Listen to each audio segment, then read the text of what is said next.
Hello दोस्तों, कैसे हैं आप। देवकी आईएएस परिवार में आप सभी का स्वागत है। मेरा नाम मोहन पांडे।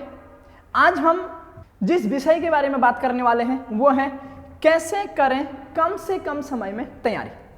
और तैयारी आबकारी सिपाही और एसआई, यहाँ पे है परिवहन सिपाही। इनका जो समय है इस पेपर का वो सिर्फ 15 दिन का। 15 दिन में एग्जाम हो जाना है। अब पेपर की डेट 3 मार्च, लगभग ये तय है कि एग्जाम जो होना है वो है 3 मार्च और समय हमारे पास बचा है 15 दिन का। इस 15 दिन में आबकारी सिपाही, एसआई और परिवहन सिपाही की तैयारी कैसे करी जाए। अब तैयारी कम समय है, सिलेबस ज्यादा है और कैसे इस सिलेबस से निपटा जाए और क्या होनी चाहिए रणनीति इस पेपर के लिए। बात करूंगा सिलेबस का कि सिलेबस को कम से कम समय में कैसे रिवाइज करा जाए और कैसे कवर करा जाए।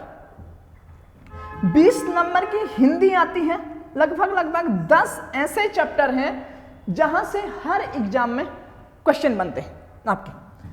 तो हिंदी को आपने इस 15 दिन में लगभग 20 बार रिवाइज कर देना है। इस 15 दिन में 20 बार रिवाइज कर देना है। और कुछ ऐसे चैप्टर हैं जिनको आप एक बार पढ़ोगे और आपको याद हो जाएगा। तो उन चैप्टरों को कम समय देना है और जो चैप्टर आपको समझ में नहीं आता है या कम याद होता है उसको ज्यादा समय देना है। तभी जाके आपके 20 में से 15 प्लस या 16 प्लस नंबर आ जाएंगे।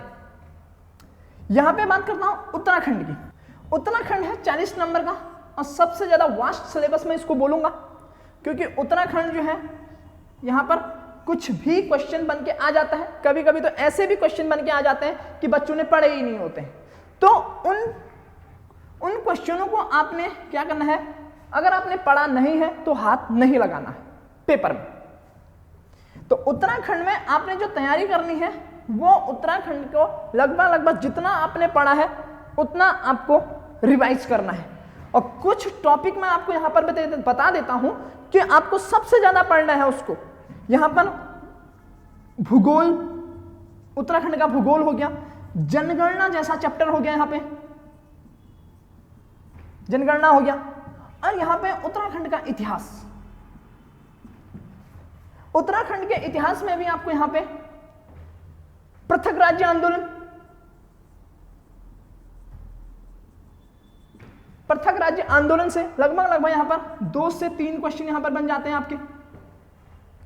उत्तराखंड का अंग्रेज और कमिश्नर वाला जो चैप्टर है वो आपने बहुत अच्छे से तैयार करना है, वहां से भी 3 से 4 क्वेश्चन बन जाते हैं। उत्तराखंड का पत्रकारिता भी आपने टॉपिक को लेके चलना है, वहां से भी कम 2 से 3 क्वेश्चन बन जाते हैं। और पवार वंश, चंद वंश जो है, इनकी कर प्रणाली से भी बहुत अच्छे लेवल के क्वेश्चन बन जाते हैं। कभी कभी कर प्रणाली से 2 क्वेश्चन तो बन जाते हैं। तो ये भी आपको रिवाइज करके देना है। मतलब उत्तराखंड में जो है सबसे ज्यादा मैं अगर बोलूंगा आपने परीक्षावाणी को फॉलो करना है। लगभग 30 से 32 नंबर का पेपर जो है आपका परीक्षावाणी से बन के आता है। हालांकि मैं बता देता हूं आपको, अगर 1 साल के अंदर आपके 10 से 12 पेपर अगर हो रहे हैं तो कुछ चुनिंदे पेपर ऐसे हैं जहां पर परीक्षावाणी में लगभग 10 से 15 नंबर का ही बनता है। तो लेकिन ये तो मतलब नहीं कि साल में अगर 2 पेपर में अगर इतने नंबर का बन रहा है कि आप परीक्षावाणी को पढ़ना छोड़ दो। इन 15 दिनों में आपने सिर्फ अपने परीक्षावाणी को और उत्तराखंड का इतिहास और संबंधित चीजों को फॉलो करना है और अधिक से अधिक बार आपको रिवाइज करना है। सबसे ज्यादा चीजों को, सबसे ज्यादा आपने यहां पे अगर आप तैयारी कर रहे हो तो 4 घंटे कम से कम आप उत्तराखंड को दो, आपकी बेस्ट तैयारी हो जाएगी। 4 घंटे कम से कम अभी रिवाइज करना है आपको, तो रिवाइज करना है तो 4 घंटे दो। वैसे ही हिंदी को आप 1 घंटा पढ़ते थे तो 2 घंटा पढ़ो यहां पे। अब बात करते हैं रीजनिंग की। रीजनिंग की तैयारी कैसे करी जाए, रीजनिंग में 10 में से 10 नंबर कैसे लेके आए। यहां पे जो है 9 से 8 चैप्टर ऐसे हैं जो आपने पढ़ने हैं, बस 9 से 8 चैप्टर जो सिर्फ 4 से 5 दिन में आपका कवर हो जाएगा, सिर्फ 4 से 5 दिन में।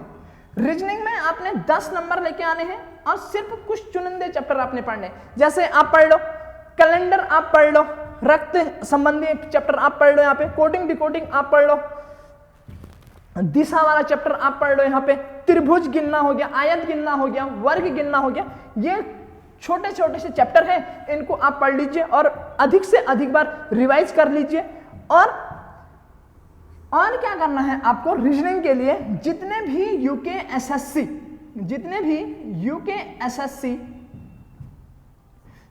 यूके एसएससी ने पेपर करा दिए हैं, इनके प्रीवियस ईयर में जितने भी रीजनिंग के क्वेश्चन पेपर आ गए हैं वो हल करके चले जाइए आप। आपके 10 में से 10 नंबर रीजनिंग में आप लेके आ जाएंगे। यहां पे सामान्य अध्ययन की बात करते हैं। सामान्य अध्ययन में आपका क्या क्या है? यहां पे पहले इतिहास, भूगोल है, राजनीति शास्त्र जिसे हम पॉलिटी पढ़ते हैं, यहां पर है अर्थशास्त्र। अर्थशास्त्र को पहले मैं बताऊंगा आपको कि अर्थशास्त्र में आपने क्या करना है। जो योजनाएं वाला जो चैप्टर है वो आपने बहुत अच्छे से कर लेना, लगभग 1-2 क्वेश्चन में यहां पे बन के आते हैं योजना का। और जितना भी करंट का जो चैप्टर बन के आता है वो आपने अर्थशास्त्र से कर लेना है। इतिहास में आपने सबसे ज्यादा किसको कवर करना है? Modern history. मॉडर्न हिस्ट्री को आपने कम से कम समय में अच्छे लेवल में तैयार कर लेना है और अधिक से अधिक आपको नई चीजें कम, पुरानी चीजें जो आपने पढ़ ली है उसको आपने रिवाइज करना है। इन 15 दिनों में आपने सिर्फ आपका काम होना चाहिए अधिक से अधिक प्रैक्टिस सेट। आपने फुल लेंथ यहां पे प्रैक्टिस सेट करनी चाहिए। आपकी तैयारी बहुत अच्छे लेवल पे हो जाएगी यहां पर। और आपने अधिक से अधिक जो आपने पढ़ लिया है अभी तक, जितनी भी चीजें आपने अभी तक पढ़ ली हैं उन चीजों को आपने अधिक से अधिक क्या करना है? रिवाइज करना है। और अधिक से अधिक इन 15 दिनों में अधिक से अधिक आपने क्या करना है? प्रैक्टिस सेट करना है। प्रैक्टिस सेट से आपको क्या पता लगेगा? आज तक आपने जितना भी पढ़ लिया है, जितना भी आपने आज तक पढ़ लिया है उसका आउटपुट क्या निकल रहा है, इस 15 दिन में आपको पता चलेगा। और इस 15 दिन में इस प्रैक्टिस सेट से आपको और क्या पता चलेगा कि हमारी कमी कहां रह रही है। उस कमी को आप पकड़ोगे, उस कमी पे आप सुधार करोगे।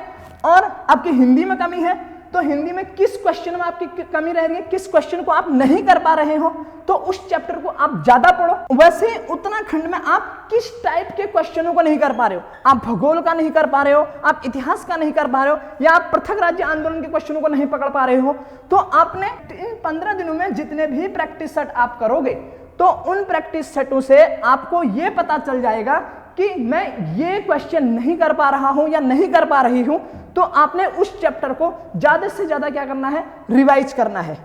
वैसे ही रीजनिंग के क्वेश्चन की बात करता हूं। 10 नंबर की रीजनिंग आती है। इस 10 नंबर में आपने, अगर आप ये प्रैक्टिस सेट करते हैं और किस टाइप का क्वेश्चन है उस टाइप का क्वेश्चन को अगर आप नहीं कर पा रहे हो तो फिर आप जाओ और फिर उस चैप्टर को आप अच्छे से रिवाइज करो। रही बात यहां पर इतिहास की, इतिहास के लिए मैं एक ही चीज बोलूंगा आपको, लूसेंट जो बुक है उस लूसेंट की बुक को इस 15 दिन में मतलब ऐसा निचोड़ दो कि आपका लूसेंट से जो भी बेसिक क्वेश्चन आता है वो गलत नहीं होना चाहिए। सिर्फ लूसेंट, परीक्षावाणी, ये 2 ऐसे बुक हैं यहां से अगर क्वेश्चन आता है वो गलत नहीं होना चाहिए। ये आपका टारगेट होना चाहिए इस 15 दिन में। इस 15 दिन में आपका पूरा टारगेट होना चाहिए कि लूसेंट और उत्तराखंड की परीक्षावाणी को आपने पूरा निचोड़ देना है इस 15 दिन में। डेट 15 मार्च अपने कैलेंडर में डाल दो कि 3 मार्च को जो है हमारा एग्जाम होना है और 15 दिन हमारे पास बचे हैं।